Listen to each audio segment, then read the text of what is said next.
The following day, Olivia was so glad to finally be home. She smiled as she quickened her pace towards her posh, upscale high school, ready to sink back into her routine for a little while after everything she had been through. Marshall High's grand entrance loomed ahead, its imposing doors beckoning students inside. Olivia pushed through the gate and entered the marble-floored foyer. Students bustled out, their fashionable and stylish uniforms filling the halls with a vibrant tapestry of colors and patterns. Olivia's gaze darted through the crowd as she spotted Millie, who stood near the lockers. "Morning," she called out, her voice carrying across the bustling hall. Millie responded with a wide grin, her eyes sparkling. "Morning, how was your Labor Day?" Olivia shrugged dramatically, tossing her hair with flair. "Tolerable. I spent it with my eccentric parents. How about yours?" Millie leaned in, her voice just as nonchalant. "Fine, boring, wondering what everyone's been up to." "You didn't catch up with them over the break?" Olivia inquired, her tone hinting at secrets. Millie leaned closer, the intrigue deepening in her eyes. Phone chat with Francis, and guess what? He was dying for a chat with Sam. Olivia leaned in even closer, her curiosity piqued. "Spill the tea, why was he dying to talk to him?"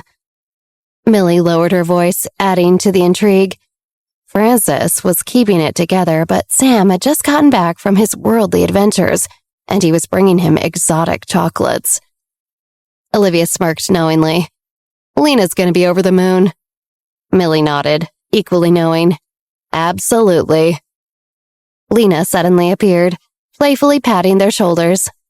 "What's the scoop, ladies?"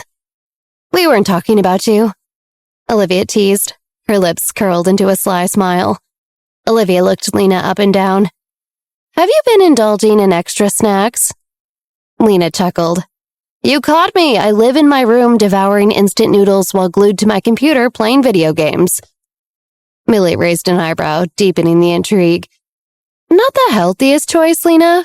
Instant noodles are like forbidden fruit." Lena rolled her eyes with a grin. "Well, I did have some potato chips and Pocky." Olivia shook her head playfully. "Lena, we might need a snack intervention." Lena defended herself with a nonchalant shrug. "Convenient. Grab them at the supermarket and you're set." "So it was just you at home?" Millie probed. Lena nodded mysteriously. "Yep, a solo act. The maid I had? She got a one-way ticket elsewhere. Broken record. 'Miss, it's time to sleep. Miss, it's time to eat. Miss, you've been gaming for 3 hours. Millie and Olivia exchanged knowing glances. Olivia leaned in with a glint in her eye. "Lena, would it be too much trouble for us to swing by your place tonight?" Millie added with a playful tone. "We thought it'd be the perfect spot for an in-depth script discussion." Lena grinned mysteriously. "Why not? Always a party at my place." The three of them continued their lively chatter as they strolled down the grand halls, their laughter filling the school's opulent atmosphere. As the morning sun streamed into the classroom, the first class of the day began with Adam's language class. Adam cleared his throat and addressed the class. "Good morning, everyone. I hope you had a restful break. Today we dive right into the world of language and storytelling. I want each of you to share one unforgettable moment from your vacation. Let's ignite our imaginations." Lena chimed in, her voice brimming with excitement. "I tackled the gaming realm, mastering new titles and conquering virtual worlds." Their vibrant stories filled the classroom with energy and excitement, sparking a sense of longing for future adventures. Amidst the thrum of student chatter, Adam grinned, his eyes flickering with a playful gleam. "I got it, folks, but let's not forget that exams and more assignments loom large on the horizon. So we've got to buckle up and get ready to dive in," he said, his voice oozing charisma. A chorus of agreement followed. Despite the lively atmosphere, the students were acutely aware of their scholastic responsibilities. Adam leaned in, his smile broadening. "Oh, but there's more excitement on the horizon. The campus model competition is revving up once again. Any takers, feel free to throw your hat in the ring." He chuckled, that signature charm never leaving his face. "Just like last year, It's all for the greater good." The students nodded, anticipation tingling in the air. Last year's competition had been a thrilling ride, and this year's promised to be even better. He singled out Olivia with a mischievous glint in his eye. "Olivia?" he said, drawing out her name. She rose from her seat, her gaze sliding toward Adam. "Better rustle up a photo ASAP," Adam continued. "Huh?" Olivia blinked in confusion. "Isn't it all about signing up and going with the flow?" Adam nodded sagely, a mysterious grin on his lips. "Indeed, you have the freedom to participate and choose your path. But I'll be delivering these photos by Tuesday at the latest." Olivia narrowed her eyes, a flicker of skepticism crossing her features. What kind of freedom was this exactly? Suddenly, Callie Wilson, seated in front, swiveled around excitedly. "Olivia, guess what? My brother just got back in town tonight. He'd love to take your picture." Olivia stammered, taken aback. She hadn't even committed to participating in the competition. The whole class erupted in chatter, the excitement infectious. "Fantastic!" someone exclaimed. "Last year I ordered 5 copies and they flew off the shelves at home. This year, I'll double down." "My sister said all the university photography students adore that picture. If I let her know in advance, she's buying them all." The fervor continued. "This is Olivia's chance to dominate the competition again. Yeah, she'll bring honor to our class." At that moment, the class was alive with anticipation, with everyone eagerly awaiting the unveiling of Olivia's photograph, whatever it may be. The room's tension escalated with each passing moment, and Olivia couldn't simply go along with it. She squirmed, an uncomfortable feeling gnawing at her. Participating this time wasn't in the cards for her. But then again, what were the odds she could bow out gracefully? Adam, that sly grin plastered across his face, leaned in closer to Olivia. "Olivia," he drawled out with that familiar style and swagger. "Don't let your classmates down." Olivia felt the collective weight of her peers' gazes bearing down on her, making her throat tighten. She pursed her lips, then finally managed to stammer, I will try my best." Steve Shook, his signature smirk in full swing, chimed in. "That's the spirit, Olivia. We're counting on you." Adam, never one to pass up a chance to tease, added, "Yeah, Olivia, we wouldn't want our former class president to let us down, now would we?" Olivia forced a smile, though didn't quite reach her eyes. "Of course not," she replied, her voice wavering slightly. The pressure was on, and she couldn't help but feel like a pawn in some intricate game. After class, Steve Shook and a group of others huddled around Olivia's table, chatting away. Olivia couldn't help but inquire, "Hey, Steve Shook, where's Jeremy?" She had assumed Jeremy would be heading back to New York City with her, but today she found an empty seat next to her. Steve spread his hands, a mix of resignation and understanding in his expression. Jeremy Spencer wouldn't be able to return for the time being. You know how his family was. His granddad wanted to keep him close and groom him to take over the family business one day. Adam leaned against a nearby desk, adding his 2 cents with an air of nonchalance. "Yeah, the Spencer legacy and all that. It's like a soap opera over there." "Oh," Olivia nodded, the impending demise of the Garibaldi's family patriarch explaining Jeremy's situation. It was only natural that the old man would want to secure a successor. Francis chimed in, curiosity getting the better of him. "What's going on with Jeremy Spencer's family?" Olivia shook her head. "Nothing much. Every family has their own set of problems." Lena offered a sympathetic shake of her head. "It's a shame. The studio wasn't exactly overflowing with people to begin with, and now there's one less." Zach Colston chimed in with a touch of optimism. "Well, it's not the end of the world. Fortunately, we have some new recruits to help us out." Olivia nodded, a mysterious smile dancing on her lips. "In just a few days, the new student body government elections are happening." The group sneered collectively. The student council had been strutting their stuff for far too long, and they had finally met their match. Steve, with a mischievous glint in his eye, spoke up. "Olivia, you should run again." Adam nodded in agreement. Absolutely, Steve is right. I think you'd be perfect for a leadership role, Olivia. Olivia hesitated, her mind racing with the possibilities. Well, I don't know, it's a big responsibility. Olivia wanted to focus on her own goals again, seeking revenge and achieving a success she never had the opportunity to achieve in her past life, and she didn't want to keep getting bogged down in silly little affairs like this. Lena jumped in. Her enthusiasm was infectious. Come on, Olivia, we've got your back. And think about it. Taking down the student council will be so satisfying. Zach grinned. I can already see their faces when they realize we're serious competition. Just as Olivia began to warm up to the idea, Adam said, Olivia, becoming the class president 2 years in a row could be your destiny. Who knows, maybe you're the only person who can protect us from those who use their power for their own gain, he said with a wry smirk. Adam was clearly being facetious, but Olivia's spine tingled as she felt Adam's words wrap around her like a sinister web.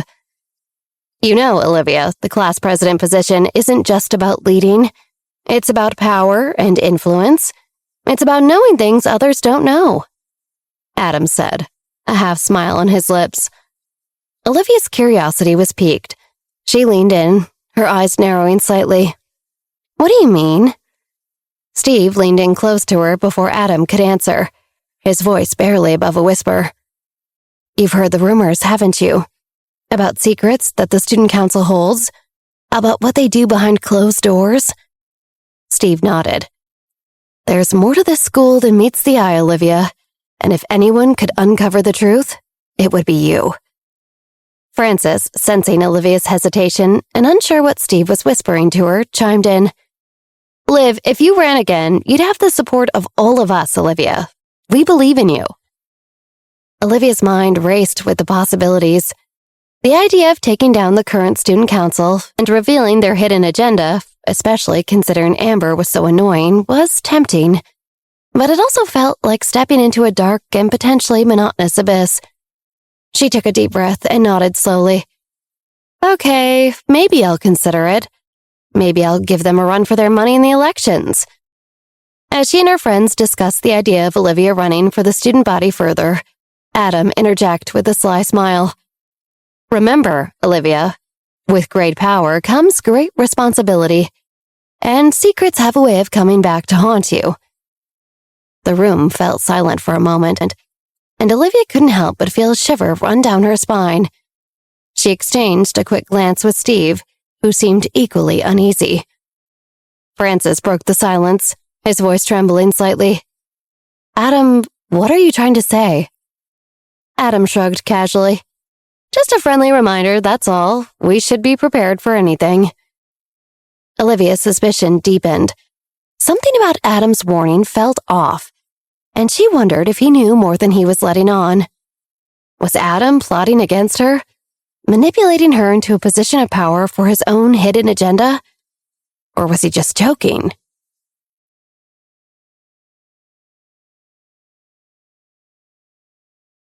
At the sound of the lunch bell, the entire class rushed towards the door, and seeing that her teacher had been only joking, Olivia too switched her attention to the meal ahead of her.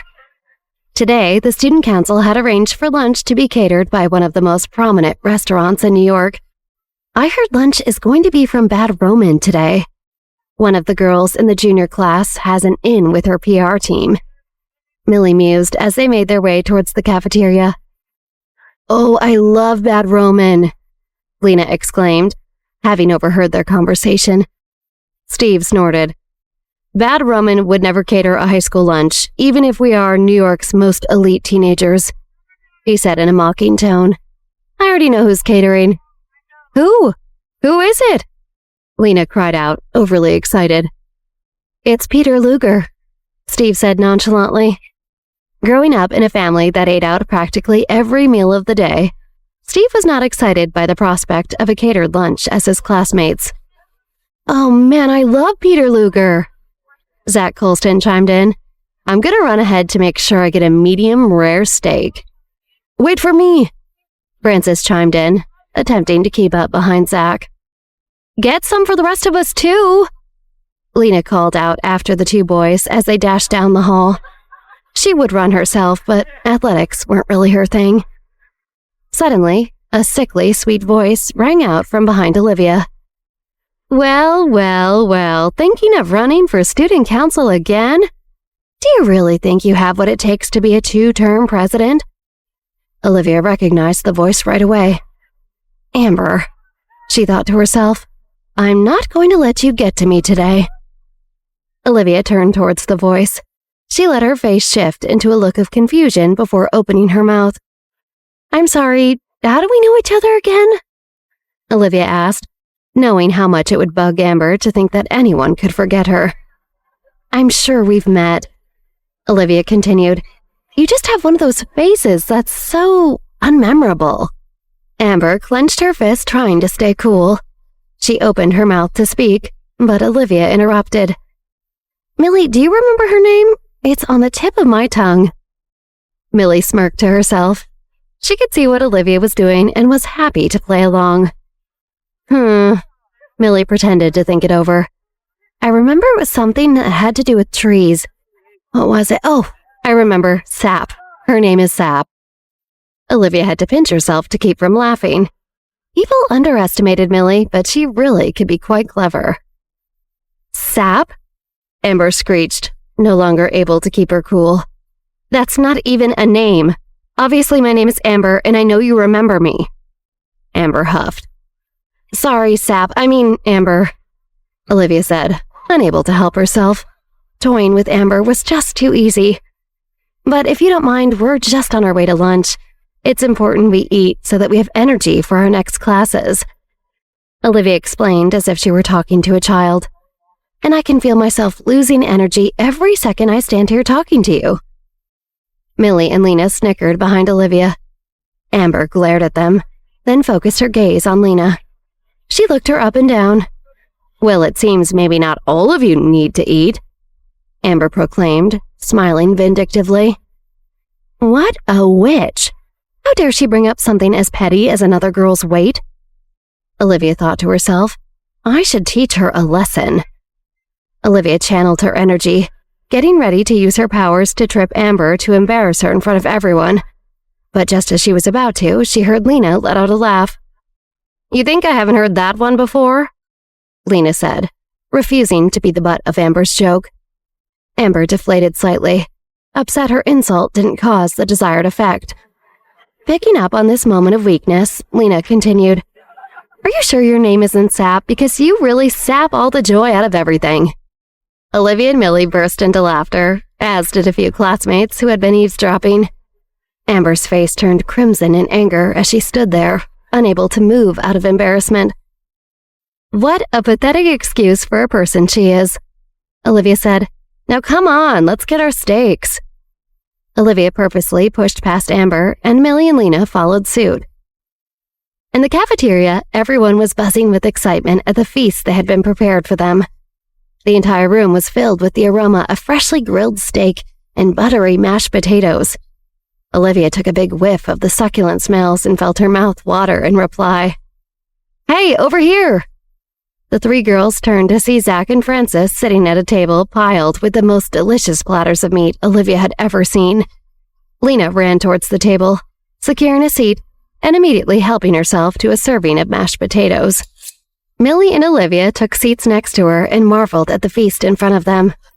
Wow, this does look delicious, Olivia said. Have you never had Peter Luger before? Zach asked. He wasn't judging her. He was just genuinely surprised she had never been to such a classic institution of New York dining. Nope, Olivia said. She recalled a time from her childhood when she and her mother had talked about a distant future in which their fortune reversed and they'd be able to go to a restaurant like Peter Luger. I can't believe how much our lives have changed, Olivia thought, smiling to herself. Well, come on then, dig in, Zach said, shaking Olivia out of her daydream. Olivia couldn't believe how much she ate. The steak was one of the best she had ever tasted. It seemed to melt in her mouth upon the first bite. I have to take my mom to this restaurant sometime, Olivia thought to herself. Maybe my dad will come too. We can go together as a family outing." The delicious food and the happy sounds of other classmates enjoying their luxurious meals made Olivia completely forget the earlier incident with Amber. But as they began to fill up on steak and potatoes, real life started to creep back into their thoughts. "So that was annoying with Amber earlier, wasn't it?" Millie asked, hesitating to bring up such an unsavory topic. "Why does she feel the need to bother you so much?" Olivia shrugged. "I think she sees me as a threat," Olivia said casually, trying not to seem arrogant. It was true, though, and honestly, Amber should be worried. She had no idea what Olivia was capable of. "I wouldn't pay her too much attention," Lena interjected. "She doesn't seem all that bright." The friends snickered in agreement with Lena's observation. "True," Olivia agreed. "But you know how people on the student council are? They all think they're so much smarter than everyone else." Olivia thought back to her previous life, a life in which she didn't have a hope of being voted on the student council, let alone class president. She thought of how arrogant all the kids involved in the student council were, and how they used their pseudo-intellectual rhetoric to make her feel bad about herself. "Maybe I should run again," Olivia thought to herself. "I can make sure things are run differently if I'm the one calling the shots." After lunch, Olivia and her friends, stuffed with the delicious meal, decided to walk into the school's courtyard before the beginning of their next class. "Oh, I don't think I've ever eaten so much in my life," Millie groaned while clutching her full belly. "Please, that was nothing," Zach said. "I once ate an entire rack of ribs without any help." The friends laughed and joked as Zach mimed his once great feat of rib eating.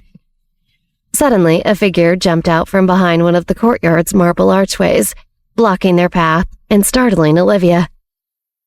"There you are," a voice exclaimed, dripping in fake sweetness. "I've been looking for my big sis all day, and here you are finally." Oh no, Olivia thought to herself. Monica. She had almost forgotten about her sister. Things had been so good living with her parents at her mother's apartment. Back when Olivia lived at the Johnson mansion, school was the only time she had away from Monica. Last year, Monica had been a sophomore, and the freshman and sophomore classes were held in a different building than the juniors and seniors. Olivia had been so grateful for this distance and looked forward to the brief respite she got from Monica during her school day. But now, Monica was a junior, which meant she'd be sharing the same building with Olivia. "What do you want?" Olivia said through gritted teeth. Monica pouted. "I just wanted to see my sister. Is that so wrong?" Monica said, using a cloying tone that made the hairs on the back of Olivia's neck stand straight. "What? This is your sister?" Lena asked in surprise. "I didn't even know you had siblings." Millie subtly pulled at Lena's sleeve. She gave her a look that said to stop talking, or she would regret it. Lena was newer to their friend group and didn't know the intricacies of everyone's personal lives yet. She didn't want to risk offending Olivia this early in their friendship, so she took Millie's cue and zipped her lips. "Just tell me what you want," Olivia said to Monica, already feeling exasperated by this conversation. "I know you didn't actually stalk me at school because you missed me." Monica fluttered her eyelashes, feigning shock and hurt. I was just hoping maybe you'd let me eat lunch with you and your friends in the cafeteria," Monica said, trying to sound sincere. "It's just, being in this new building with so many seniors, it's a little intimidating. And a lot of my friends, they already have friends in the senior class, so they don't want to sit with me anymore." Oh, brother. She's really hamming it up this time, Olivia thought to herself. Hopefully none of my friends are buying this act. Olivia folded her arms across her chest and stared Monica down. "Nope, not gonna happen." Monica pouted slightly, frustrated, but not surprised that Olivia was reacting to her in this manner. "Fine," Monica said, knowing she would have to switch tactics if she wanted to get anything out of her half-sister. "Come on, let's go. This is a waste of my time," Olivia said to her friends. They turned to leave, but before they could walk away, Monica cried out, "Wait!" Olivia turned slowly to face her half-sister. Mustering the most pitiful expression possible, Monica pleaded, Will you at least tell me how Dad is doing? I miss him so much." Monica looked up at Olivia, tears brimming in her eyes. "Oh, she is too much," thought Olivia. But just then she heard some of the thoughts running through her friends' minds. "Wow, this poor girl," thought Lena. "I don't know what her past relationship with Olivia is, but she seems so sincere now." Olivia couldn't believe Monica's act was working. She focused on listening in to Millie. "Geez, I know Monica isn't the nicest, but I can't help but feel bad for her. Do all my friends really think I'm being too cold-hearted?" Olivia wondered. Could it be that maybe, for the first time in her life, Monica is being sincere? Olivia looked at her little half-sister, and she sniffled. "No, I know her better than this," Olivia thought. "Let's see what she's really thinking." Olivia focused her powers to tune in to Monica's thoughts. That's right, all of Olivia's friends will see what a cruel person she is and turn against her. I knew it, Olivia thought, reading Monica's mind. Monica was never honest, and she had no interest in their father's well-being. Olivia smiled at Monica. "If you want to know how Dad is, why don't you just call him and ask him yourself? I'm sure he was hurt very much that you haven't bothered to reach out to him." Olivia smirked triumphantly. If Monica wants to play games, I can play games, Olivia thought. After all, the school year is just getting started. Olivia stood in front of her sister, waiting for a reply. She knew Monica would never have the guts to call Michael, and even if she did, Olivia had rightly secured her place as the favorite daughter. There was no going back now. "I've had enough of silly little mean girls for one day," Olivia exclaimed to her friends. "We only have a few moments left before the bell rings. Let's enjoy the rest of our time in the courtyard." Olivia walked off, followed by Millie, Lena, Zach, and Francis, leaving Monica standing in the middle of the courtyard, completely alone. After they walked off, Monica continued to stand there looking pitiful and out of place, and she fought back tears. Just then, she felt a gentle hand on her shoulder. She turned and saw the smiling face of a senior girl. She didn't recognize the girl, which meant this was not someone important enough to be known within New York society. But nevertheless, the girl looked kind. "My friends and I were just sitting over there." She pointed to a group of other basic-looking senior girls. "And we saw what happened. Are you okay?" The girl asked with genuine concern. Monica sniffled, making sure to really sell her pitiful state. I'm okay. It's just been a hard day," Monica answered, her voice shaky. "Your sister seems like kind of a mean person," the girl said, looking towards Olivia, who was now laughing and enjoying conversation with their friends on the other side of the courtyard. "No offense or anything," the girl added. "It's not her fault," Monica said, sighing dramatically for effect. "Who would want their little sister tagging along everywhere?" The girl smiled warmly at Monica, as if she could understand and relate to what Monica was experiencing. "You must be a junior," the girl intuited.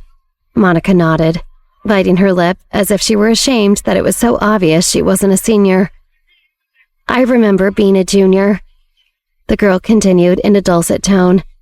"This building is so much bigger and older than the lower-classmen building. It can be really intimidating." "It is," Monica eked out, seeming incredibly pathetic in the moment. "I promise you it will get easier," the girl assured Monica. She looked over her shoulder at her group of friends, then back at Monica. "In the meantime, would you like to join me and my friends? You can even look for us in the cafeteria this week if you have no one to sit with." Monica looked up at the girl. "You really mean that?" Monica let a single tear run down her cheek, and the girl smiled sadly at her. "Of course I mean it." She put an arm around Monica's shoulder. "Now come on, I'll introduce you to my friends." As the girl led Monica over to her group of friends, Monica looked back over her shoulder at where Olivia was now standing. A sinister little smile began to appear on Monica's face. "Do you think you can avoid me like I'm just some fly you can swat away? I'll show you. Now that I have a reason to be close to you again, I'm going to make your life miserable." Thinking about all the ways she would ruin Olivia's senior year, Monica couldn't help but let out a small laugh. "What's so funny?" the kind senior girl asked her. "Oh, nothing. I'm just so grateful to have met someone so nice here. I always assumed the seniors were too good for us underclassmen," Monica answered. Back in her classroom after lunch, Olivia sat with Millie, Lena, Francis, and Francis's friend Sam Feinstein as they waited for their teacher to arrive to teach the next lesson. Olivia tried to move on from the incident in the courtyard, but she couldn't help but wonder what Monica was up to. She tapped her pencil anxiously on the desk as she went over the entire conversation in her head. Sensing her friend's distress, Millie spoke up. "Geez, Monica was really putting on quite the show, wasn't she?" Olivia scoffed. "Not a very good one. Hopefully she doesn't think about joining the drama club because her talents are limited." Olivia appreciated having Millie to talk to. She knew that Millie also had issues with her family, and because of it, she would never judge Olivia for her disdain towards her half-sister. "I didn't know you had such a damaged relationship with your sister," Lena said, trying to keep up with whatever was going on between Olivia and Monica. Sam Feinstein and Francis had been too busy doodling in a notebook to be a part of the conversation. But upon hearing the mention of a sister, Sam piped in. "Olivia has a sister?" he asked, suddenly intrigued. "Is she hot?" He pressed on with all the tact of a clueless teenage boy. "Half-sister," Olivia snapped. "She's basically just a stranger I had to share a roof with." Millie and Lena exchanged a look. They hadn't seen Olivia this agitated in a while, and it worried them for their friend. "What do you think all that in the courtyard was about?" Millie asked. "It's pretty obvious," Olivia said. She'd been mulling it over in her head for a while. "She's clearly trying to make me look bad and make herself appear weak so that she can garner favor. It's a classic maneuver." "Wow, that's pretty crafty. You gotta give her credit for that," Sam Feinstein said, more interested in gauging who this Monica person was than in comforting Olivia. Millie glared at Sam. How could he be so ignorant to Olivia's feelings? But Sam's words sent Olivia deep into thought. He's right. This is pretty crafty, Olivia thought. Almost too crafty for Monica. I wonder, could she be working with someone else to take me down? Olivia's mind raced. If Monica was working with someone else, who could that be? What if it was someone with more power than even Chris Jones had to protect her? Olivia couldn't help herself. She thought back to Anders and the tragic end he met. What if Monica is involved with those kinds of people? Olivia thought. I have to find out what she's up to before anything really bad happens. Olivia completely tuned out her friends as she pondered this new thought. It was only when Lena put a hand on Olivia's forearm that she snapped out of the recesses of her mind. Liv? Millie asked. Sorry, what did you guys say? Olivia asked, still distracted by the new mystery in her head. We asked if you want to come over to my place after school and work on a video game script, Lena said, smiling brightly at Olivia. Oh, sure, Olivia said. She smiled to hide the worry she was still feeling. Hanging out with her friends would be good for her. It could help her take her mind off Monica. For now. After school, Olivia, Millie, Francis, and Sam Feinstein followed Lena down the street to her apartment. About a block away from school, Lena stopped in front of a subway station. Okay, let's go, Lena said to the group. As Lena began to gleefully trot down the steps, the rest of the friends stopped at the entrance. Lena, your apartment is only 10 blocks away, and it's such a nice day. Wouldn't you rather walk? Olivia suggested. Nah, Lena responded. I hate walking. And besides, the stop is right outside my building, and it's only a 2-minute ride. Olivia stood still. She had taken the subway for years as an adolescent, but she had gotten so accustomed to being chauffeured around since meeting her father. The idea of going back on the subway made her shudder. "We could have my driver take us," Frances offered. "Or we could take a cab," Millie suggested. She might not have as much money as the other kids at Marshall, but she was still well off enough to not ride public transportation. "Oh, come on, you guys, you're being soft," Sam said before hopping down the steps to join Lena. "I take the subway all the time. Besides, it's rush hour. The subway's the quickest way to travel." Francis, not wanting to seem chicken in front of Sam, took a breath and made his way down into the underground tunnel. Olivia and Millie exchanged a look of dread. Clearly, this was one argument they weren't going to win. And besides, Lena said it was only one stop. Millie and Olivia linked arms and followed Lena and Sam down the steps. From the outside, Lena's building looked like any other apartment building on the Upper East Side. Smooth stone, adorned with regal-looking carvings of birds. When they entered, the marble-floored lobby was fragrant with fresh-cut flowers, and the walls were paneled in an expensive carved oak. However, the similarities between Lena's home and that of an average Manhattanite ended there. Olivia and Millie both gasped audibly when Lena opened the door to her apartment. The first thing they noticed was a peculiar odor that seemed to be almost emanating from the walls. The floor was completely covered in food wrappers and takeout containers, while stacks of retro video game boxes leaned up against ratty-looking furniture. Taking in the main room of the apartment, it was clear to Olivia that Lena really needed help. "You want to see my room?" Lena asked the group, then skipped off in that direction before waiting for a reply. The friends exchanged a look. "This is like something out of a reality show," Sam Feinstein pointed out before the four carefully made their way to Lena's room. Inside Lena's bedroom was a similar situation. Candy wrappers and dirty clothes littered the floor, and old computer games and CD-ROMs were piled up on every single surface. "What do you think?" Lena asked the group. The girls hesitated. Millie sniffed the air. "Well, it smells okay," she said, trying to find something to compliment in the rubble. Really, the only difference between Lena's bedroom and the living room was that at least it didn't have an odor. Sam was not as subtle. "Geez, this is my first time in a girl's bedroom, and I gotta say, you really ruined the fantasy for me." "Good," Lena said sarcastically. "You shouldn't be fantasizing about girls' bedrooms in the first place, you little perv." Sam smiled guiltily and shrugged his shoulders. "Anyway, you guys make yourselves at home," Lena said. "Sit anywhere you like." Olivia looked around the room again.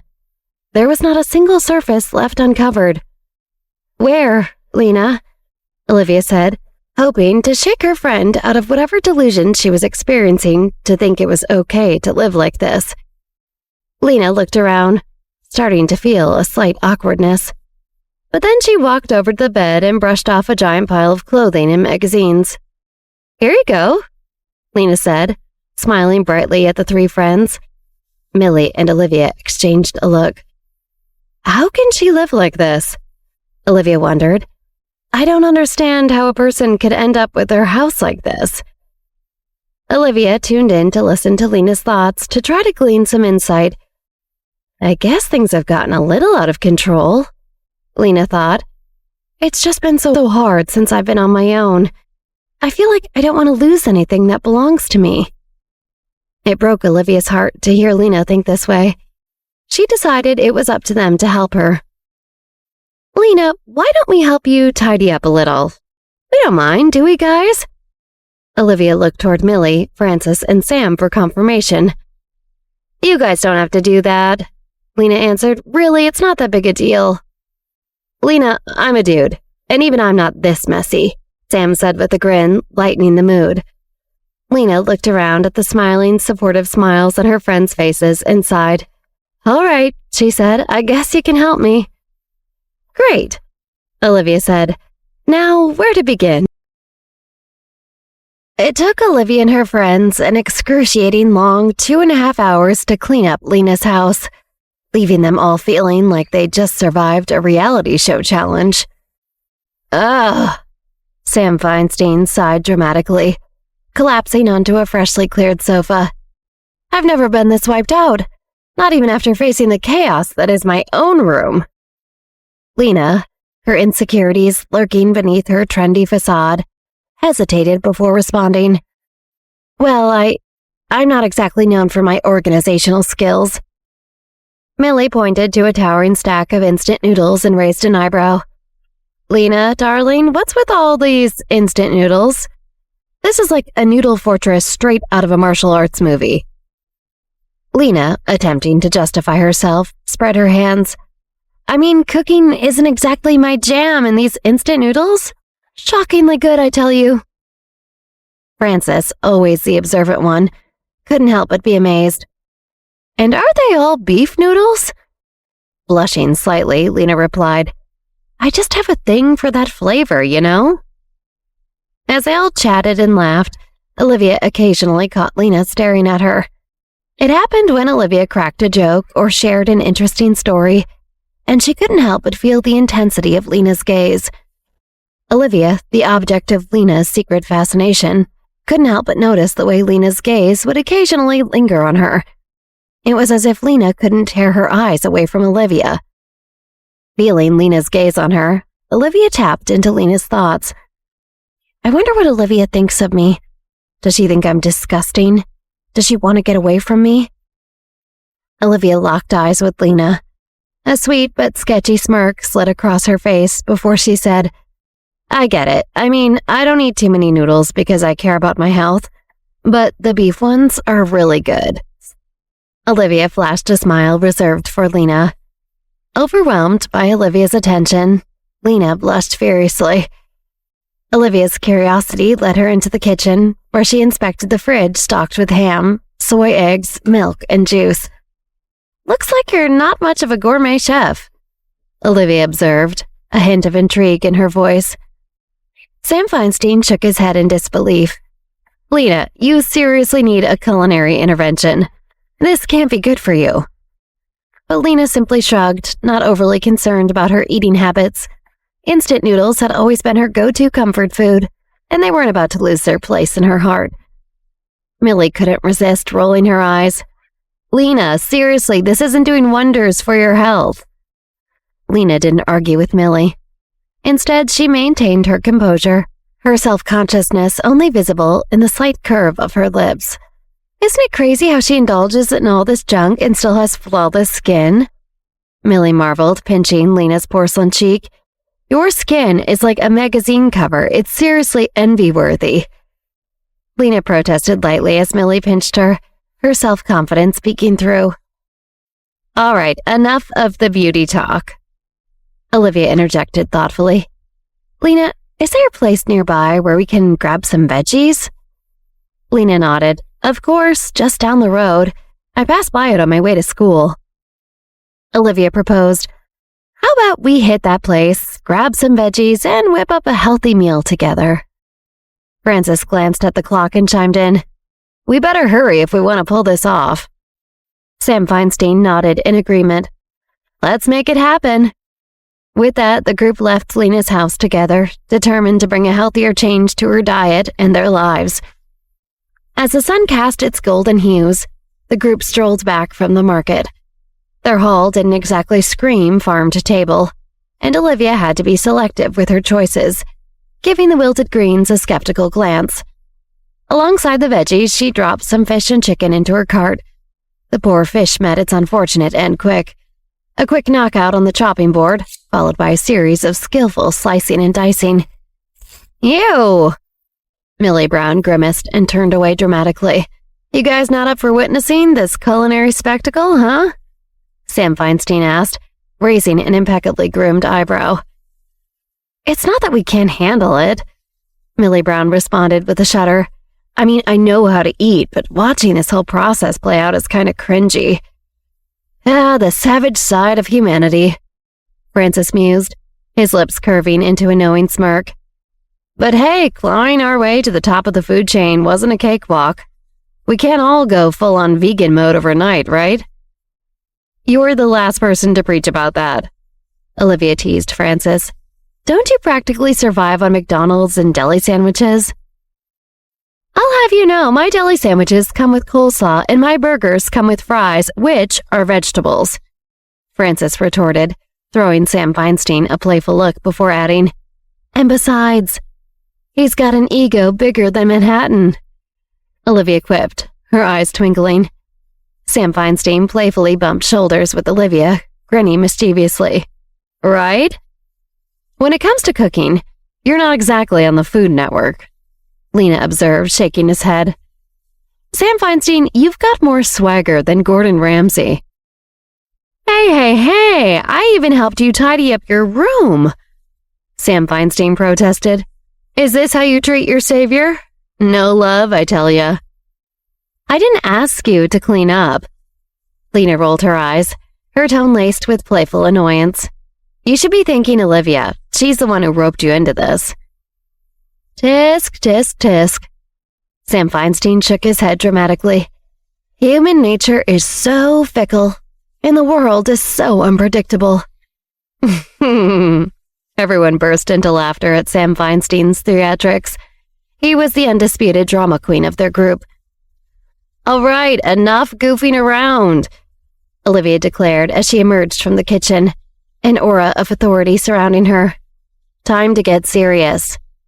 Yes, everyone nodded, and their playful banter came to a temporary halt.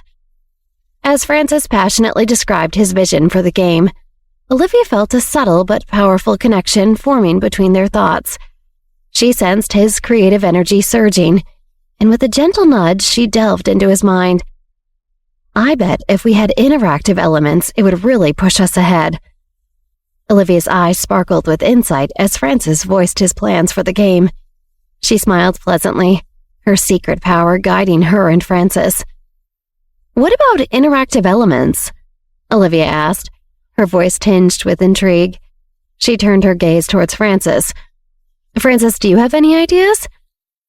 Frances, momentarily taken aback, couldn't help but appreciate Olivia's ability to anticipate their thoughts. He grinned, acknowledging her uncanny intuition. Frances continued sharing his ideas, the complete script, and the overall layout of the game levels. His friends were unanimous in their praise. Well, actually, Frances began with enthusiasm, I was thinking of incorporating real-time decision-making. Players could choose their character's path and make choices that affect the game's outcome. It'll add a whole new level of immersion and replay value. Olivia's smile widened, her satisfaction apparent. She seamlessly integrated Frances's thoughts into the conversation, as if the idea had organically sprung forth. As the conversation flowed, Olivia's focus shifted to Lena, her innate ability allowing her to seamlessly tap into Lena's thoughts. With a glint of mischief in her eyes, Olivia leaned in slightly to listen to the mere whisper of Lena's mind. What if I told her about my sketches? I could really enhance the visuals. Lena pondered, her thoughts radiating a sense of excitement. Lena, catching Olivia's subtle eye contact, raised an eyebrow. Nervous by Olivia's sight on, Lena knows she needs to say something. Her tone edged with playful curiosity. Did she feel Olivia enter her mind? You know, Olivia, Lena began, her words delivered with a touch of intrigue. I've been mulling over an intriguing idea lately. What if we injected a bit of artistic flair into the visuals? My sketches could take this game to a whole new level. Olivia's eyes sparkled with delight as Lena skillfully embraced the unspoken suggestion. Their banter was charged with creativity and a dash of secrecy, adding a fun and sharp edge to their conversation. Olivia replied with a sly smile. Oh, Lena, you read my mind. I'd love to see some of your sketches. I know they will blow my socks off. Their silent exchange continued, a hidden collaboration that elevated their ideas to new heights. The room brimmed with a sense of camaraderie as Olivia used her powers to guide her friends. Not too shabby. Olivia nodded in approval. If no one's got any beef with it, we're running with this plan. Okay, everyone chimed in.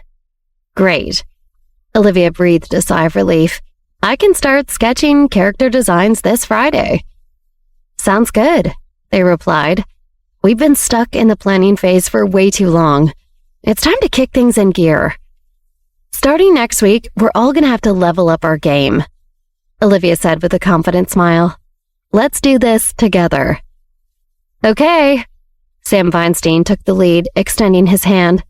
The group huddled up, hands coming together in solidarity. Let's make it happen. After their rallying cry, they all shared triumphant smiles and gathered around Lena's awe-inspiring collection of games, manga, and his impressive array of gaming trophies. Francis seemed the most surprised. Lena, you're Fat Rabbit, you're number 1? Yeah, Lena replied, looking at Francis.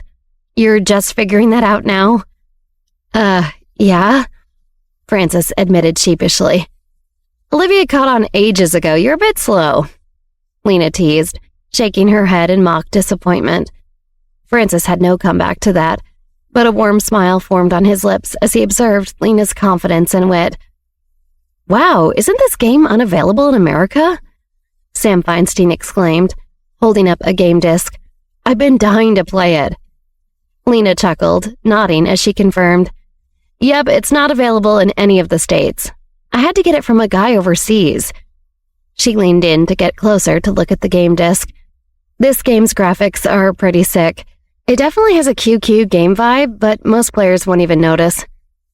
Francis found himself drawn to Lena's passion for gaming and her extensive knowledge of the industry. As they discussed their shared interests, a connection began to form between them, one that transcended the boundaries of the gaming world. Lena grinned playfully at Francis, her eyes twinkling with a hint of mischief. So Francis, are you a gamer too, or is this just a happy surprise for you? Francis chuckled, impressed by Lena's charisma. I dabble in games here and there, but I've never met someone who dominates the leaderboard like you do. Olivia chimed in with a teasing tone. Francis, if you ever challenge Lena to a game, just be ready to lose.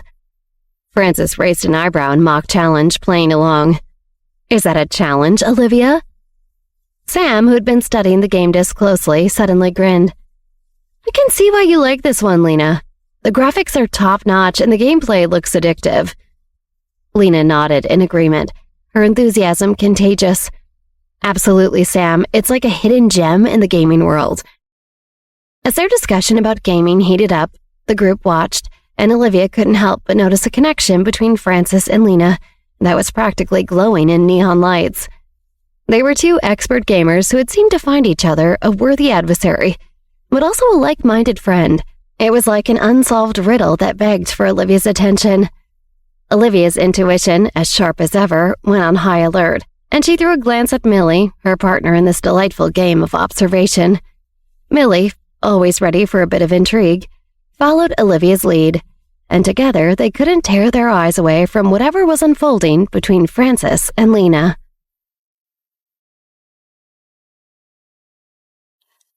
Lena, known as the legendary gamer Fat Rabbit, couldn't resist a playful eye roll as she sauntered over to the PS4. You want to see who's better at this game? She said, gesturing to the game in her console.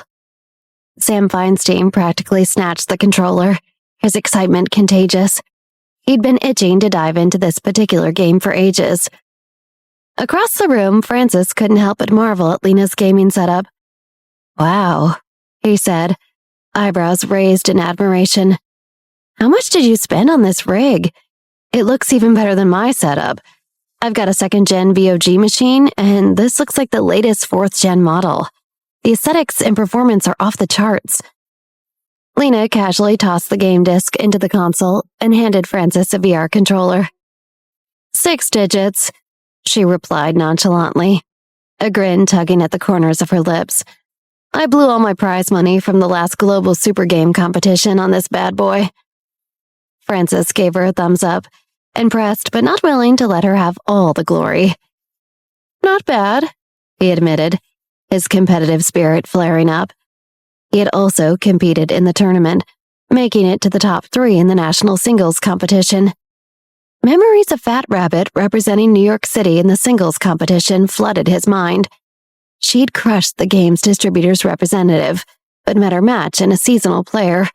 clinching second place and a prize of nearly $200,000. Average, Lena grumbled, her competitive spirit burning even brighter. She had high standards, and second place just didn't cut it for her. While Lena and Francis bonded over their love of games, the others tidied up, and by the end of the day, Lena's bedroom had undergone a remarkable transformation. Ramen packets were no longer strewn about like confetti at a gamer's parade. In their place, the room now stood as a welcoming haven, meticulously clean and meticulously arranged, making ample space for her friends. Seeing that everyone was having fun, Olivia let out a dramatic sigh and took a deep breath, her eyes flickering with a hint of frustration and annoyance. It would be kind of twisted happiness if this never-ending charade could go on forever. She always felt like a stranger in this teenage body, a perpetual outsider amidst the ordinary high school drama. Their concerns were so trivial, so inconsequential compared to what she had faced before. In a 17-year-old body, there was a 20-something-year-old who had experienced more betrayal than she should have. The weight of her revenge and the baggage from her previous life hung heavily on her shoulders. "Aren't you going to join them in playing?" Millie Brown sat beside Olivia, concern evident in her voice.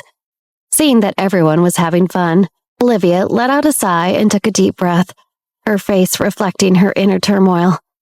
It would be nice if this teenage life could go on forever, but it wasn't really hers. She'd always felt like an outsider, living a life that wasn't meant for her age. No. Olivia shook her head, her gaze fixed on Millie. "Millie Brown, do you think this kind of life is good?" Millie Brown smiled and said, "This kind of life is simply perfect." Olivia's lips curled into a dark, enigmatic smile. "Perfect, you say? Millie, you must not have experienced a life more complicated." Millie looked puzzled but intrigued. "Liv, what do you mean by complicated?" Olivia leaned in closer, her voice dropping to a hushed, mysterious tone. "Let's just say, beneath this facade of normalcy, there's a world of secrets and shadows." Millie's eyes widened with curiosity. "Secrets and shadows? Liv, are you okay?" Olivia pulled back, her smile returning to a more casual one. "Yeah, Millie, I'm fine, just thinking out loud, you know." But Millie couldn't help but notice that something was off about Olivia's demeanor. "Liv, you've been acting strange lately. Are you sure you're telling me everything?" Olivia's facade cracked for a moment, and her eyes betrayed her true feelings. "Millie, I missed the mission, the purpose I had in this body, this life. It's a distraction, and I need to get back to what truly matters." Millie frowned, suspicion creeping into her expression. "What mission, Liv? What are you talking about?" Olivia realized she had said too much and quickly backtracked. "Oh, it's nothing, Millie, just some personal stuff I'm working through. Don't worry about it." Millie's concern deepened, but she decided not to push further. Millie let out a soft sigh, her eyes darting around the room as if searching for hidden secrets. "Liv, maybe it's not so simple. Maybe it's complicated. I have complicated stuff too, so you're not alone. Like my dad being the principal is not all it's cracked up to be." Olivia raised an eyebrow, her mind whirring with curiosity. "Is everything okay with your dad?" Millie couldn't help but smirk at Olivia's persistence. "Oh, Liv, you and your mind-reading tricks. I swear you're like a psychic detective. But this time, I'm not giving it up so easily." Olivia leaned in closer as she accepted Millie's unknown challenge, a mischievous glint in her eyes. Olivia tried to enter Millie's mind but couldn't. "Wait, what's happening?" Millie bit her lip, a playful yet secretive tone in her voice. "You have your secrets, huh? Well, maybe everything isn't perfect in life, in my life," she repeated, resting her head on Olivia's shoulder. "I want to move out and live on my own." "Move out?" Olivia's forehead creased with confusion. "You don't want to stay at the principal's house anymore?" Millie's body tensed for a moment, her gaze fixed on Olivia's penetrating eyes. "I don't. I want to experience life without my mom everywhere, At school, at home, she's everywhere, you know? Yeah, I get it, Olivia admitted, her mind still buzzing with questions. Millie glanced over at Francis, Lena, and Sam, immersed in their gaming adventures. She grinned mischievously. If Zach knew we were having so much fun and gaming action, he'd be cursing himself for missing out. Olivia agreed and swiftly changed the subject. So, when's the Great Escape happening? Next Monday, Millie declared, her resolve firm. She'd spent the Labor Day weekend mulling over her family situation, and it was time for a change. I can't stay here any longer. It's like I'm trapped in a never-ending family sitcom. Where are you planning to crash? Olivia inquired. You're going house hunting, or? Millie leaned on Olivia's shoulder, a sense of relief washing over her. I'll talk to Lena later. She's got those empty guest rooms, you know? If she's up for it, I'll pay her rent for a while. Come winter break, I'll hunt from my own place. Olivia nodded, offering her support. Sounds like a plan. Just follow your heart, Millie. Millie chuckled, poking Olivia's cheek. You're quite the philosopher, Liv. Hey, I aim to impress, Olivia replied with a smile, wrapping her arm around Millie's shoulder. Seriously, though, if you ever need to spill your soul, I'm your girl. Deal, Millie said with a nod, her eyes reflecting a deep well of emotion. She had borne the weight of her family's expectations for far too long, and it was a relief to have a friend like Olivia by her side. That night, Millie shared her plans with Lena, who agreed without hesitation, insisting on waiving the rent and only asking Millie to cover the water and electricity bills.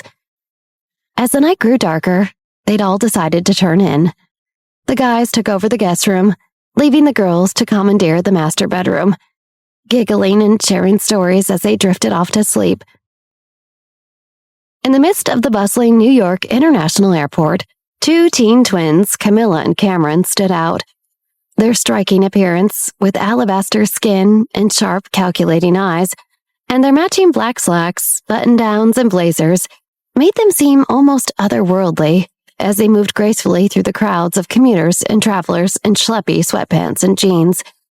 Their presence drew curious glances from every passerby, leaving an air of mystery in their wake. Cameron, tall and imposing with a silent intensity, communicated with his sister through the fluidity of sign language, their unspoken connection adding to their mysterious aura. Camilla, the more enigmatic of the two, had an air of quiet intensity about her. Her eyes, a shade of deep, stormy gray, held secrets that seemed to penetrate the very soul of anyone who dared to look into them. She deftly pulled out her phone and dialed a number. After a brief ring, she spoke to a deep, gravely voice on the other end, her words cutting through the bustle. We have arrived in New York City. Her uncle's voice, tinged with a mix of relief and urgency, responded, Camilla, it's about time. The admission procedures for Marshall School in New York City have been completed for you. You'll report there tomorrow. Camilla, her eyes scanning the bustling airport, nodded thoughtfully, a hint of a sinister smile playing on her lips. I'm glad that part's settled. But where will we be staying? There was a brief pause before her uncle replied, his voice now fraught with unease. The Johnson family of the New York City will send someone to pick you up. Camilla swiftly used sign language to relay the information to her brother, who nodded in comprehension, his stoic expression never faltering. Camilla's curiosity got the better of her, and she questioned, her tone dripping with mystery. Uncle, why the Johnson family? They don't hold a high position among the 7 major families, and Michael Johnson is known to be quite cunning. Why should we align ourselves with them? Her uncle's voice grew serious as he responded, a strong frustration in his words. It's because of Olivia. The uncle's voice on the other end seemed to grit its teeth when Olivia's name was mentioned. Remember, your goal is to attract the attention of the Park family through her. Camilla's brows furrowed in concern, and she asked, her voice lower. But Grandpa has always said we're not allowed to touch her. Why the sudden change, Uncle? She glanced around the airport, a clear indication that she wasn't sure of the plan and felt uneasy in New York. Camilla signed to her brother, telling him about her uncle's change. Cameron's demeanor grew even more intimidating in response to the change in plans. Their uncle's tone hardened, his patience waning. Camilla, don't question my decisions. I've been working on this plan for a long time, and I know what I'm doing. Camilla felt her temper flare, and her signing became more forceful, her eyes narrowing with a dangerous glint. I deserve to know why we're doing this. Why risk everything for some random girl? Her uncle's voice grew stern, his fear giving way to anger. You're my niece, and you'll follow my orders without question. Cameron noticed the tension between them and signed urgently. Calm down, both of you. Camilla took a deep breath, trying to keep her emotions in check, and signed, Uncle, please just explain why. Her uncle sighed deeply, relenting a bit, but his anger still evident. It's because Olivia possesses a secret, a power that could change everything for our family.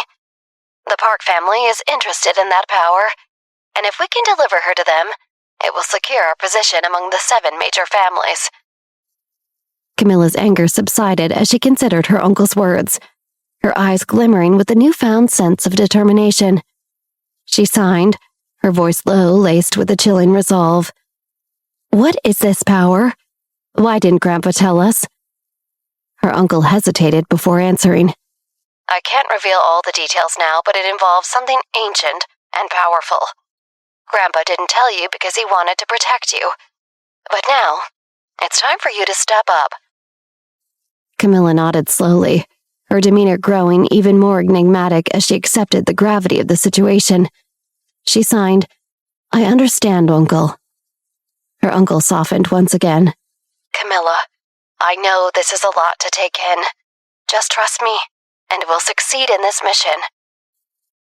With a heavy heart, Camilla hung up the phone, her mind full of questions and a newfound sense of danger. She turned to Cameron, whose imposing presence seemed even more menacing now, and signed, Let's go. The enigmatic twins continued their journey into the heart of New York City, their aura of danger and mystery surrounding them like a shroud, as they embarked on a mission that would forever change their lives and the fate of Olivia. It was almost midnight when a long black car stopped before the front gate of the illustrious Johnson mansion.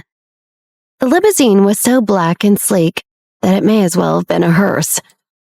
2 figures waited silently inside till their dutiful chauffeurs scuttled around the outside of the car to open the passenger door.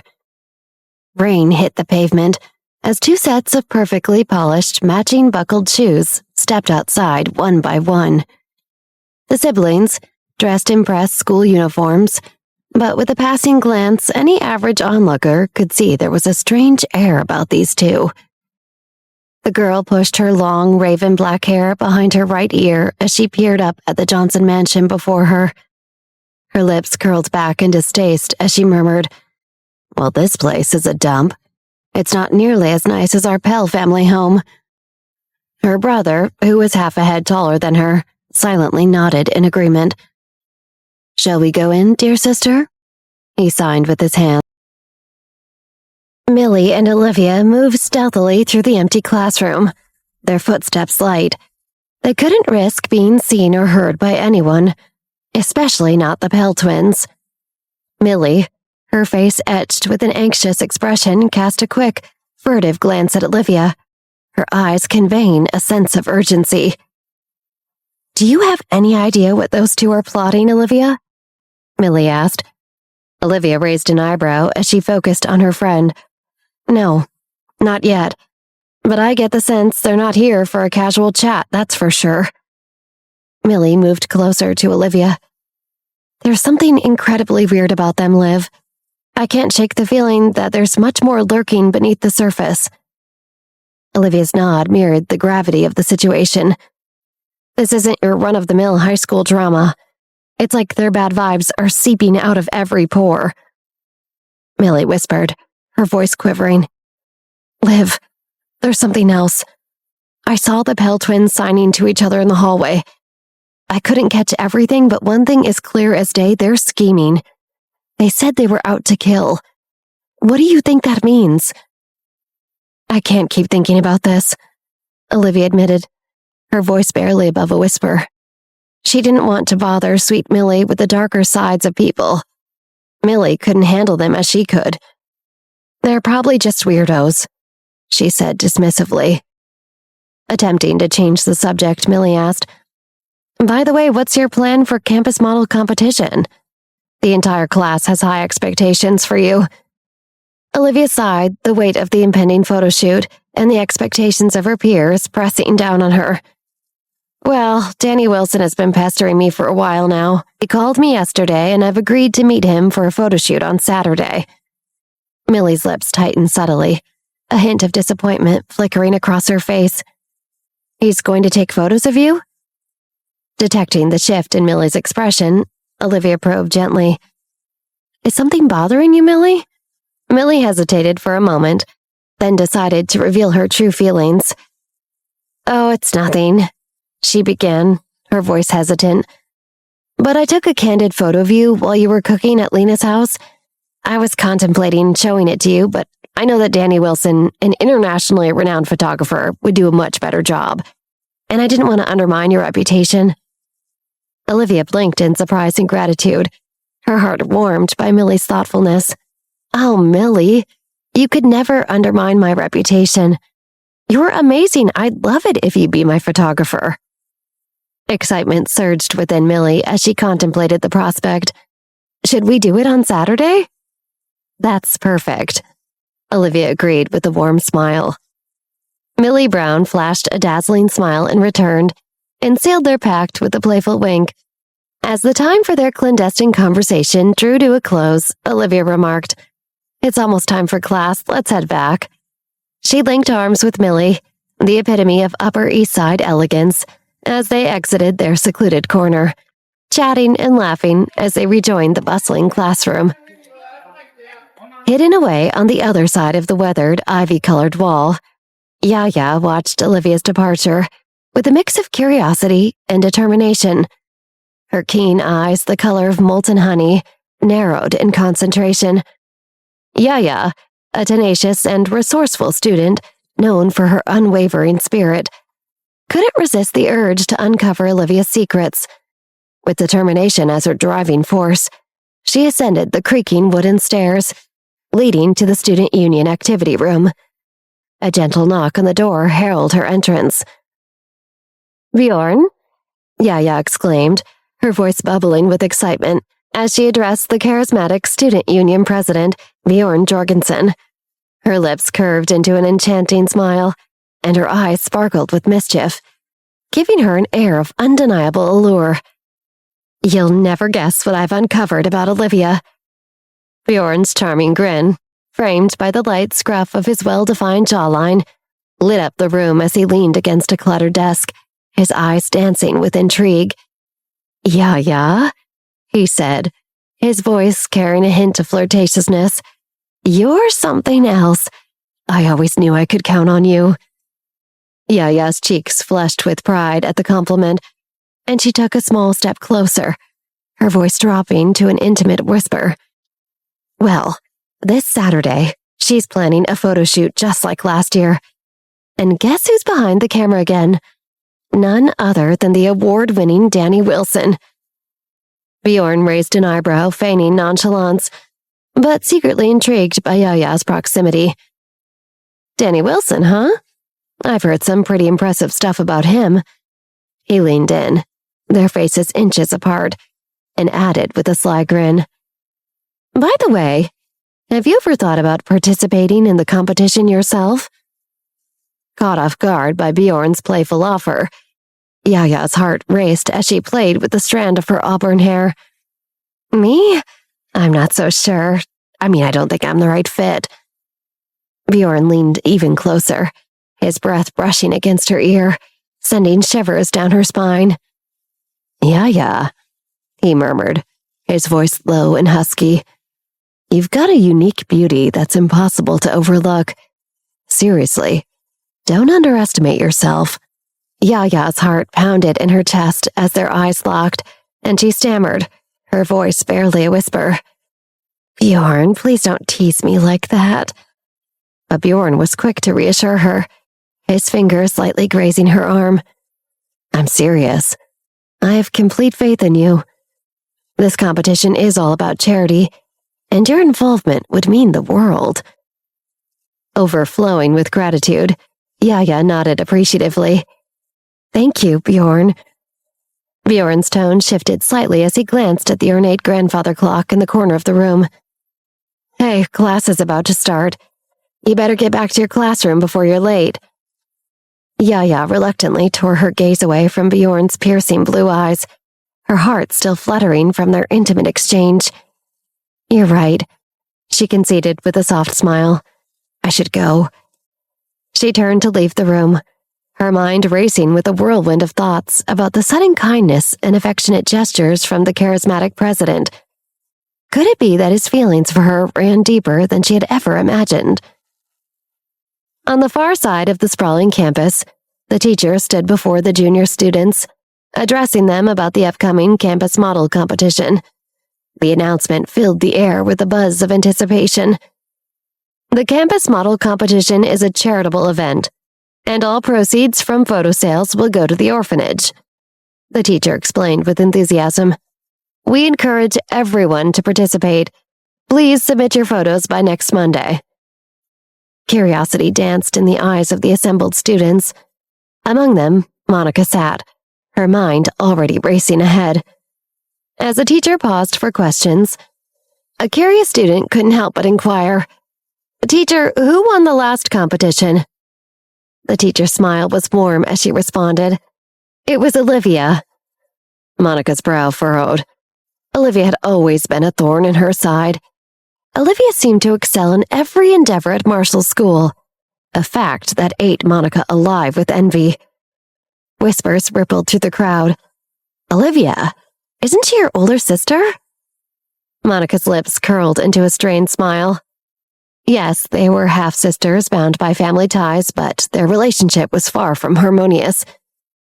In the midst of the classroom, as the teacher's voice droned on about the upcoming angel competition, Monica spiraled into a whirlwind of envy and self-doubt. Olivia is so perfect, Monica thought bitterly. Olivia is so beautiful. She mused, her internal voice dripping with resentment. Olivia's beauty seemed effortless, a natural gift that drew everyone's attention like a magnet. And that smiles of hers so disarming, Monica seethed. But it wasn't just Olivia's physical attributes that gnawed at Monica's insides. Olivia is smart, she admitted begrudgingly to herself. Olivia's academic prowess was renowned throughout the school, earning her praise and admiration from teachers and peers alike. Monica couldn't help but feel dwarfed by her sister's intellect. Olivia is everyone's favorite, Monica thought with a bitter twist of her thoughts. It seemed that no one could resist Olivia's charm and charisma. Friends flocked to her, teachers praised her, and even their parents seemed to favor her.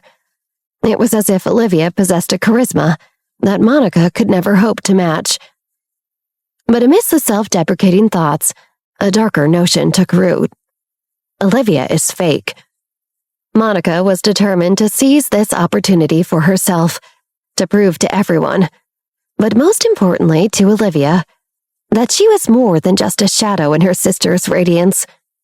This competition was more than just a charitable event. It was a battleground upon which Monica intended to wage a silent war. While outwardly nodding along with the teacher's words, Monica thought, This time, it'll be different. I won't let her win again. This competition is mine, and I'll do whatever it takes to beat her. As the announcement came to an end, Monica's resolve solidified. She was going to participate in the competition, not for charity or for the orphans, but as a means to reclaim what she believed was rightfully hers. This was her chance to step out of Olivia's looming shadow and prove her own worth. Monica was willing to go to unthinkable lengths, even if it meant crossing the line into darkness. The question that hung in the air like a heavy storm cloud was just how far Monica would go to achieve her twisted version of victory. As the bell rang and Monica walked out of class, she thought, What if Monica whispered to herself in the darkness. There was a way to ensure Olivia's defeat, a way to ensure that she would never even make it to the competition. It would be the ultimate revenge. As Monica exited her last class of the day, she spotted her friend leaning against her locker, engrossed in a book. She couldn't resist the urge to spill her wicked plans. Monica sidled up to her friend, leaning in conspiratorially. "Hey, you won't believe what I've cooked up," she whispered, her voice laced with a sinister edge. Her friend looked up, intrigued. "What's on your devious mind, Monica?" Monica's eyes gleamed with a devilish glint. "I've got this twisted idea. A little something to rattle Olivia's cage." Her friend leaned in closer, curiosity piqued. "Tell me more." Monica grinned, her plan taking shape in her mind. "You'll see." Monica spotted Olivia in the bustling hallway, and an opportunity to unleash her snarky side was too tempting to resist. With a faux sweetness in her voice, Monica chimed in. "Olivia, honey, I hope you're not planning on wearing that for the campus model photo shoot." Olivia, momentarily taken aback, looked down at her outfit, a hint of doubt flickering across her face. "Why? What's wrong with it?" Monica couldn't help but smirk. "Well, darling, it's just that we wouldn't want the photographer to mistake you for a tacky tourist, now would we?" With a toss of her hair, Monica continued down the hallway, leaving Olivia bothered. Monica knew that the competition was not just about talent, but also about presentation and timing. And Monica, despite her intense jealousy, was not oblivious to the fact that Olivia was incredibly talented when it came to photography.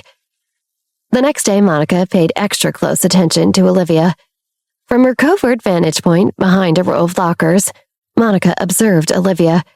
Her pen hovered over the notebook, ready to record every move, every weakness.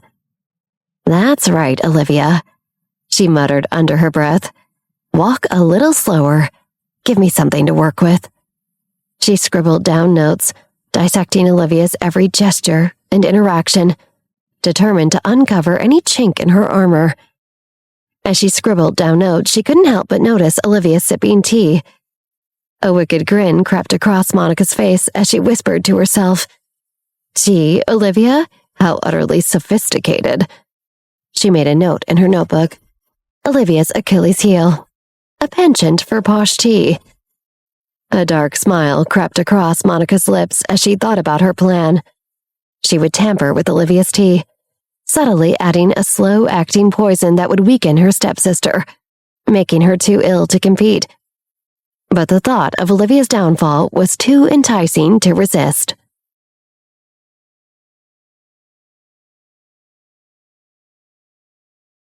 Olivia couldn't help but roll her eyes at the campus model competition. To her, it was nothing more than a bothersome distraction from her true mission of revenge. She found herself standing on the brink of an unexpectedly tedious ordeal, her heart beating not with excitement, but with irritation as she surveyed the vast auditorium filled to the brim with participants, all clamoring for that oh-so-coveted title of campus model. Why did I ever agree to this nonsense? Just when Olivia thought her day couldn't get any weirder, in walked her stepsister Monica, with her perfectly styled hair and an outfit that screamed, "I'm here to outshine you." Olivia's face twisted into a mix of annoyance and jealousy. Monica was always trying to one-up her, and today was no exception. She thought, "Monica, you just couldn't resist, could you? It's like you have a be-better-than-Olivia radar." The rivalry with her stepsister had become a never-ending battle, a constant source of stress and frustration. And those weird pal twins, what are they even doing here? Something's not right about them. I mean, they're twins, that's weird, but Millie said they're out to kill. A chilling shiver ran down her spine as she glanced in their direction. The eerie, identical twins seemed to be a dark omen. She couldn't shake the nagging feeling that they were sent by the 7 families, the shadowy figures who had marked her as a target. The 7 families. They could be up to anything. Are they behind these creeps? With an exaggerated eye roll, Olivia caught Monica's gaze once more. Those icy, scheming eyes of Monica's were like a spark igniting something in Olivia. She made up her mind to stick with the competition. Revenge was definitely brewing in her thoughts, but for now she had to maintain her composure. All right, Liv, time to don that poker face. If Monica wants to play this game, well then, let the games begin. Across the vibrant city, Victoria and Michael seemed to be playing a relentless game of cat and mouse, consistently missing each other's presence. Even Nate Evans, who shared the same department with Victoria, struggled to get a moment with her. His frustration grew as he observed the elegant woman's back through the closed glass door, a frown deepening on his face. While Victoria may have appeared composed on the surface, Nate couldn't help but wonder about the turmoil brewing within her. After all, her ex-husband had ascended to the position of her boss, a situation that perplexed Nate to no end. He couldn't deny that Michael must possess a uniquely captivating charm to orchestrate such a scenario. Nate had always known that the patriarch of the Johnson family was a successful businessman, but now, working alongside them in the same company, he witnessed the true extent of Michael's power, charisma, and influence. Ansel Parr, Michael's driver, exuded an air of authority, as if he held knowledge that surpassed everyone else's. The two of them operated seamlessly, swiftly mastering the intricate workings of the company's departments and operations. It was evident that this wasn't their first encounter with an online technology firm. Had it not been for Michael's illustrious decades-long career in the food and beverage industry, no one would have suspected the true extent of his background. On the other side of the office, Shelley couldn't hide her concern as she addressed Victoria. Victoria, there's something seriously wrong with this document. Her frown deepened as she scrutinized the computer screen. Something just didn't add up, and the mounting discrepancies were raising alarms. It wasn't a matter of unclear instructions. It was blatant tampering with the numbers. This had tripled the difficulty of their work. Victoria leaned over to inspect the document, her temples throbbing with the headache that mirrored the growing tension in the room. Frustration had taken hold as she navigated a relentless stream of problems that seemed to have no end. What's going on? She muttered to herself, a sense of urgency settling in. Victoria? Shelley hesitated, her eyes narrowing as she observed Victoria's growing distress. I have a feeling someone's deliberately sabotaging us. Victoria's expression grew even more somber as she considered the implications. It can't be, she replied, attempting to maintain her composure. Our department oversees the distribution of salaries and the flow of funds for the entire company. Who would have the audacity to target us like this? Shelley, however, wasn't convinced and continued. The problems keep escalating. The accounts have been a mess for the past few days, and the discrepancies are becoming increasingly significant.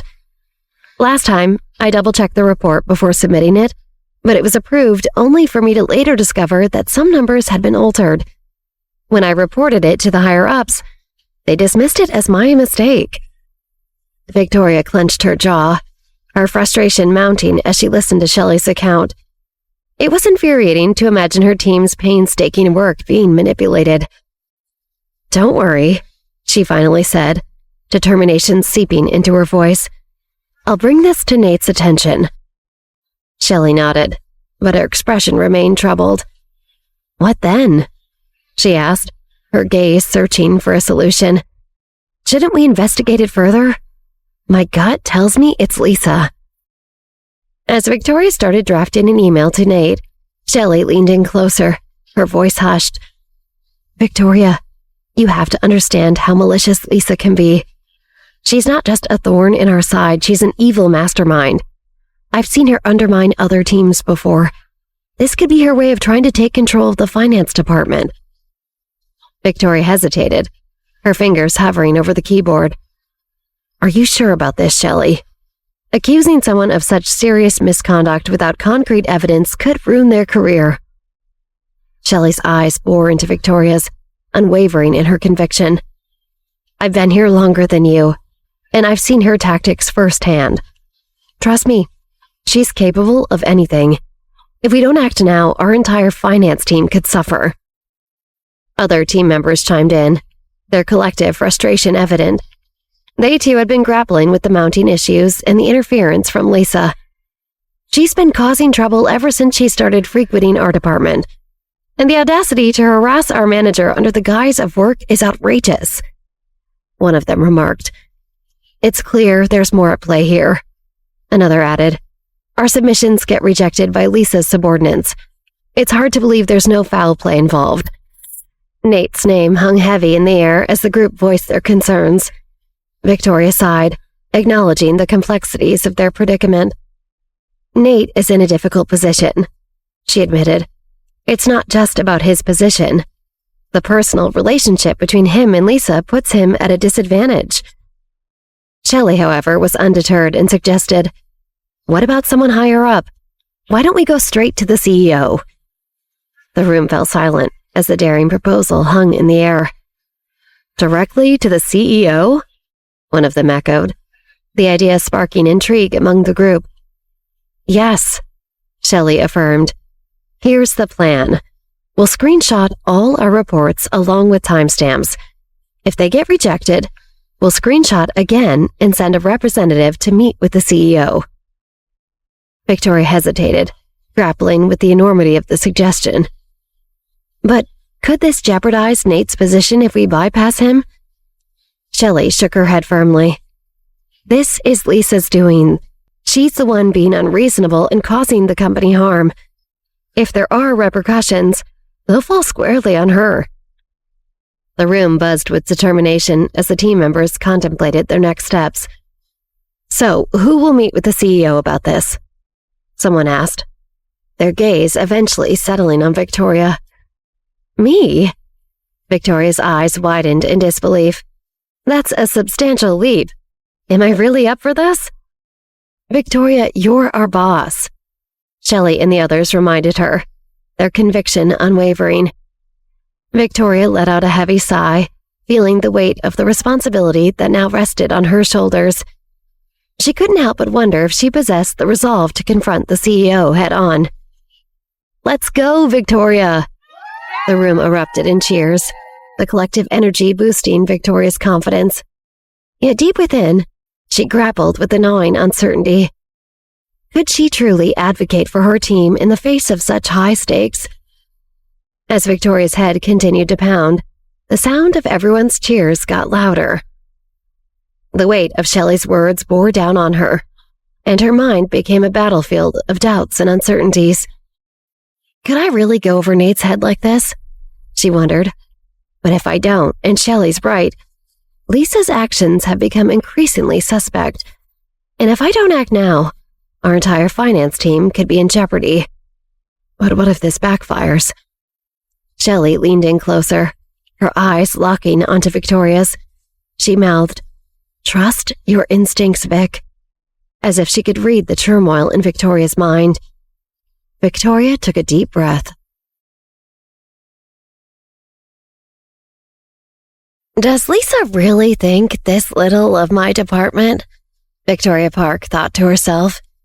Victoria knew Lisa had it out for the finance department, and possibly even Victoria specifically. But the fact Lisa would stoop so low as to frame them for bad bookkeeping was beyond childish. She hadn't even hidden it all that well.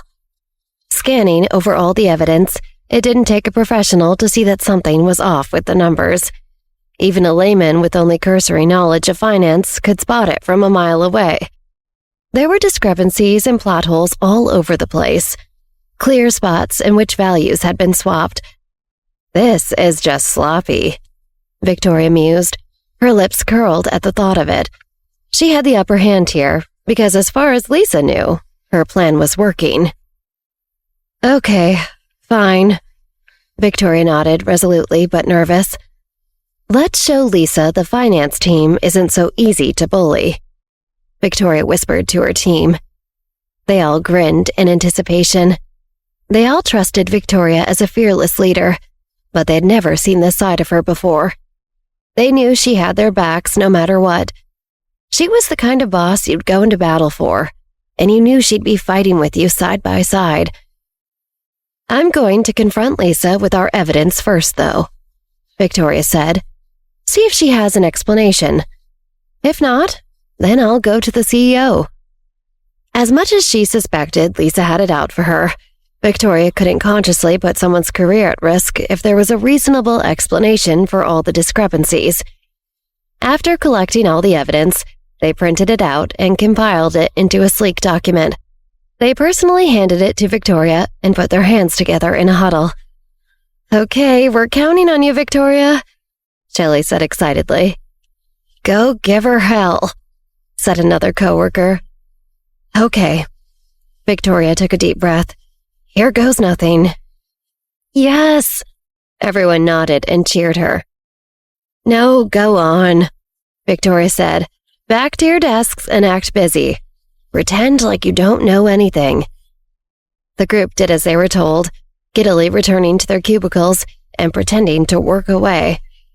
Every single one of them snuck a peek, making sure to have a clear vantage point of this upcoming confrontation. After how horribly Lisa had treated them, it would be too good to miss. The silence in the office was deafening. Victoria's heart began to race as she made her way to Lisa's office. She gripped the sabotage files tightly by her side, and for a brief second, she wondered if she was doing the right thing. She turned back to see the proud faces of her coworkers she cared so much for, and that was enough to assure her. She had to do this. She nodded and lifted her hand to knock on Lisa's door. Just then, almost as if on cue, Lisa burst from her office. Both she and Victoria surprised to see each other in the doorway. Lisa's face scrunched up at the sight of her. What do you want? She said rudely. Briefly stunned, Victoria lost her words. There's something you should, Oh, God, have I lost my thunder? Victoria thought. Lisa groaned, annoyed. What was this pathetic woman doing in her doorway? Lisa would spit on her shoes if she thought she'd get away with it. What was a ridiculous old woman doing in this company? As far as Lisa was concerned, Victoria was a tired old woman with no personality and barely any good looks. At this age, she had only progressed as far as being the team leader of some ragtag motley crew of a finance team. She has no future at all, thought Lisa, and she's even been divorced. This sort of woman was delusional enough to get close to the likes of her. She was glad she'd framed her and her whole team.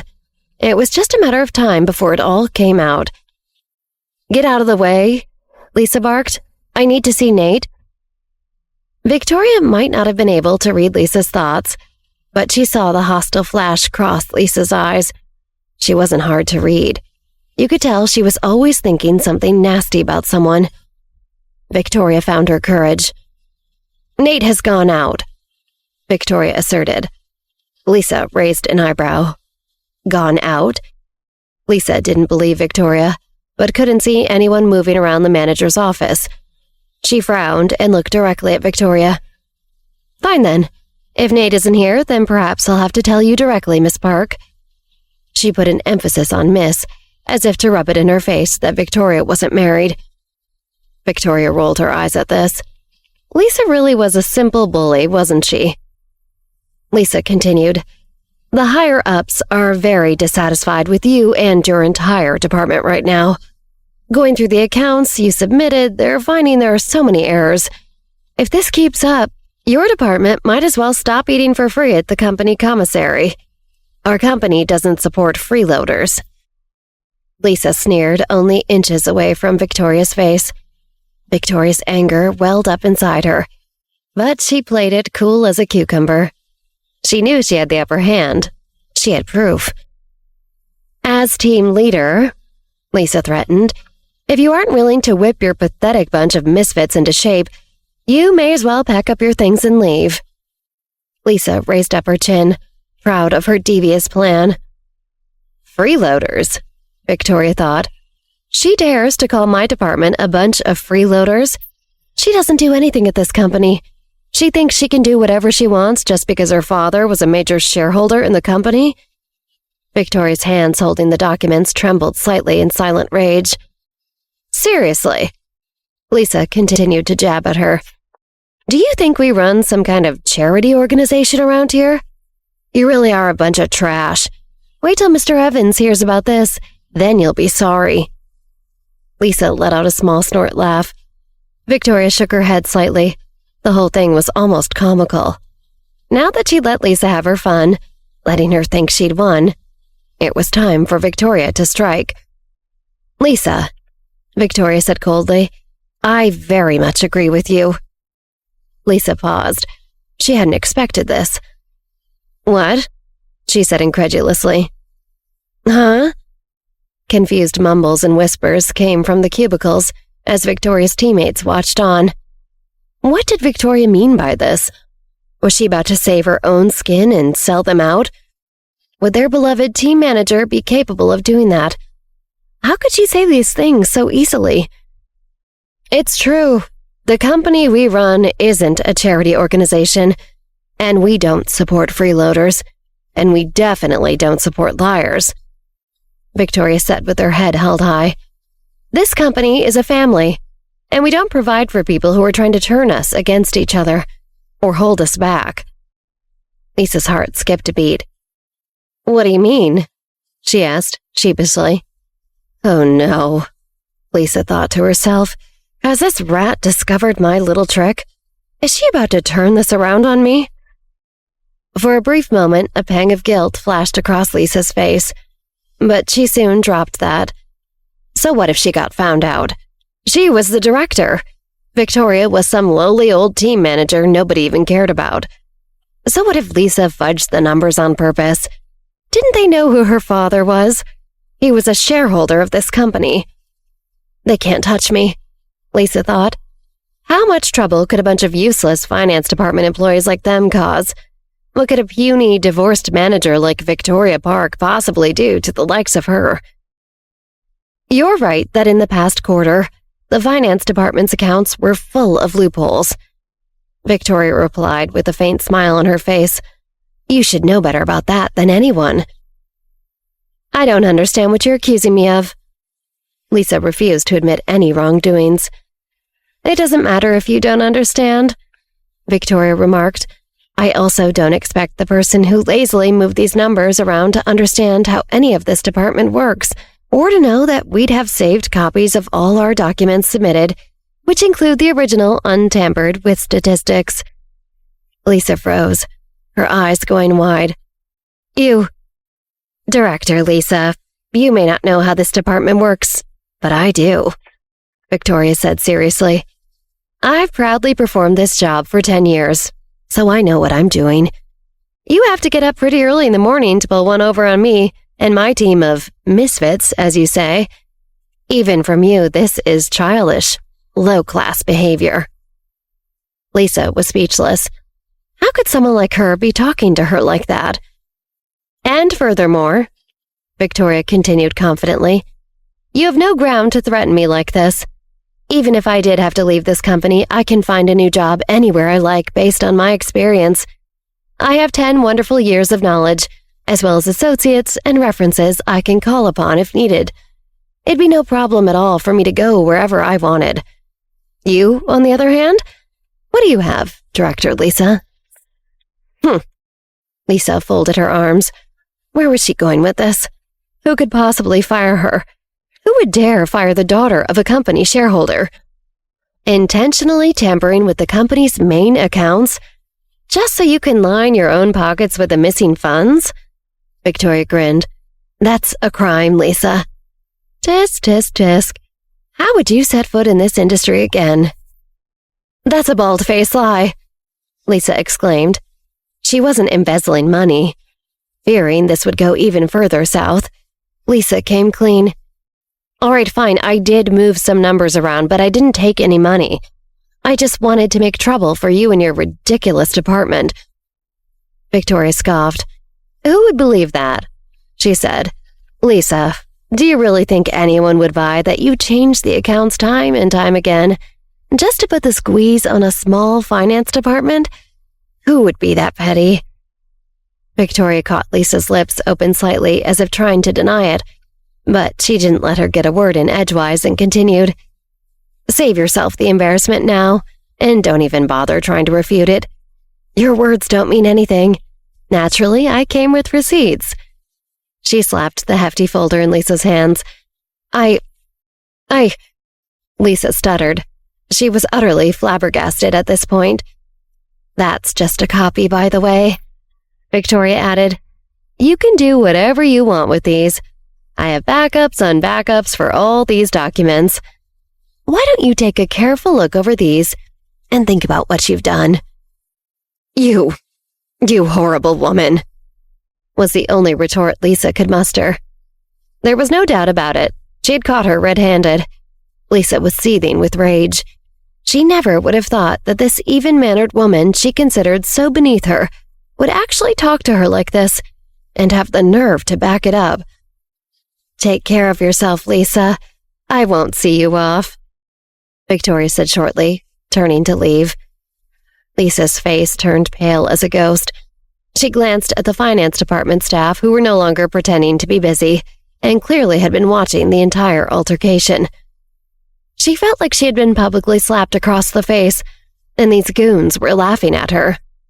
Lisa bit her lower lip, holding back tears. "Fine, you win."